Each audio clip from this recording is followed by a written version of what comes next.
बात मैं अनु सिंघल साहब आपसे करना चाहूंगा कि चल क्या रहा बाजार में, बाजार आखिर क्यों इतना डरा हुआ है?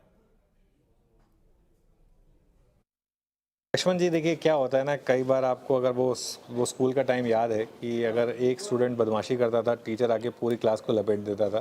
तो अभी मार्केट में ऐसा ही है, एक दो खराब नंबर आए हैं और मार्केट पूरा का पूरा खराब हो गया उसकी वजह से। खास तौर से दो खराब नंबर्स का इम्पैक्ट मार्केट के ऊपर पड़ा। पहले जो आईटी में खराब नंबर्स आए थे, थोड़े से टीसीएस के, थोड़े से एचसीएल टेक के। उसके बाद जो एक्सेस के ख़राब नंबर्स आए ना, उसने पूरी तरीके से मार्केट का मूड माहौल ख़राब कर दिया। क्योंकि मार्केट में जो इससे पहले रैली बनी थी ना, वो एक होप रैली थी कि इस बार एटलीस्ट अर्निंग सीजन अच्छा होगा। लेकिन अब तक जो नंबर्स आए ना, उनमें देखकर लग तो नहीं रहा कि नंबर्स बहुत अच्छे होंगे। बहुत कुछ डिपेंड करेगा वीकेंड पे आने वाले नंबर्स, आईसीआईसीआई बैंक और एचडीएफसी बैंक, ये किस तरीके के होते हैं, इनके ऊपर काफ़ी कुछ डिपेंड करेगा। लेकिन लक्ष्मण जी, एक चीज़ मान के चलिए, जो रैली थी ना, वो एक होप रैली थी। और होप रैली में हमेशा ये रिस्क होता है कि जिस होप पर आप उस रैली को प्ले कर रहे हैं, अगर वो डेटा पॉइंट में तब्दील ना हो तो एक गिरावट का रिस्क रहता है। इस समय मार्केट में वही गिरावट प्ले आउट हो रही है। और एक चीज़ नॉर्मली क्या होता है, जब भी गिरावट जियोपॉलिटिक्स की वजह से आती है या गिरावट कभी किसी और एक्सटर्नल रीज़न की वजह से आते हैं, या मान लीजिए कभी क्रूड बढ़ गया, उस वजह से आती है, तब वो एक बाइंग अपॉर्चुनिटी होती है। लेकिन जब गिरावट आपके खुद के डोमेस्टिक फैक्टर से आती है, तो थोड़ा सा एचएनआईज भी अपना हाथ पीछे खींच लेते हैं। तो ये थोड़ा सा मार्केट में इस समय एक कॉन्फिडेंस का भी अभाव है। 2 हफ्ते पहले हम बहुत शानदार मार्केट में थे, लेकिन पिछले 2 हफ्ते में डेफिनेटली मार्केट ने एक सेंस किया है, जब से वो पहली जुलाई आई है।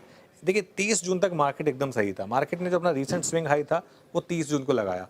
1 जुलाई से ऑटो सेल्स के आंकड़े आने शुरू हुए, तब से मार्केट खराब हुआ। और उसके बाद से क्वार्टरली अपडेट्स और अर्निंग सीजन, अब तक अच्छी खबर नहीं मिली है मार्केट को। हो सकता है मंडे को अच्छी खबर मिल जाए, मार्केट भाग जाए, ये होप होगी। अनु सिंघल साहब, चूंकि आपने अर्निंग सीजन की बात की थी, मैं एक सवाल आपसे ले लूं, फिर बाकी मेहमानों के पास जाऊंगा। तो इस अर्निंग सीजन को ट्रेंड के तौर पर देखना सही नहीं होगा? नहीं, इसको ट्रेंड के ऊपर देखना सही नहीं रहेगा। लेकिन लक्ष्मण जी, एक बात ये भी है कि माना ये जाता है कि नॉर्मली अच्छे रिजल्ट्स पहले आते हैं और बाद में खराब रिजल्ट्स आते हैं। तो अगर ये अच्छे रिजल्ट्स हैं तो फिर खराब क्या होंगे? खैर, लेकिन जो भी ये, देखिए अभी ट्रेंड मत समझिए इसको, टाइम लगता है मार्केट को। और अभी आई थिंक एक बार आईसीआईसीआई बैंक और एचडीएफसी बैंक के नंबर्स देख लें हम, और उसके बाद एक तो बड़े नंबर्स आएंगे, जैसे हिंदुस्तान यूनिलीवर के नंबर्स, एक आध ऑटो कंपनियों के नंबर्स, आई थिंक उनको देख लें हम, उसके बाद एक व्यू बना पाएंगे। लेकिन एक चीज़ क्लियर है लक्ष्मण जी, देखिए इनिशियल रुझान तो आ गए हैं। अब जैसे इनिशियल रुझान, आप पॉलिटिक्स भी कवर करते हैं, नॉर्मली जो इलेक्शन में भी जो इनिशियल रुझान होते हैं, वही फाइनल जाकर टिकते हैं। थोड़ा बहुत ऊपर नीचे हो जाता है। कभी कुछ केसेस होते हैं जिसमें कंप्लीट रिवर्सल भी आ जाता है। तो होप तो ये होगी कि रिवर्सल आ जाए, लेकिन रुझान तो आने तय हो गए हैं, इसमें कोई डाउट नहीं है। में अनु सिंघल सर, आपको क्या लगता है, डिफेंस के दिन अब लद गए, ऐसा कहना गलत होगा? अभी तो देखा सुना हमने पंकज जैन साहब बड़े उत्साहित है डिफेंस सेक्टर को लेकर, हालांकि कुछ सिलेक्टिव पॉकेट में। लक्ष्मण जी, पता है क्या है, डिफेंस सेक्टर है अभी भी बहुत अच्छा।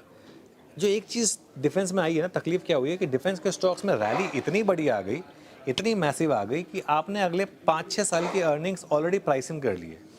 सेक्टोरल स्ट्रेंथ अभी भी इसमें है, स्ट्रक्चरली मुझे अभी भी ये बहुत अच्छा लगता है सेक्टर।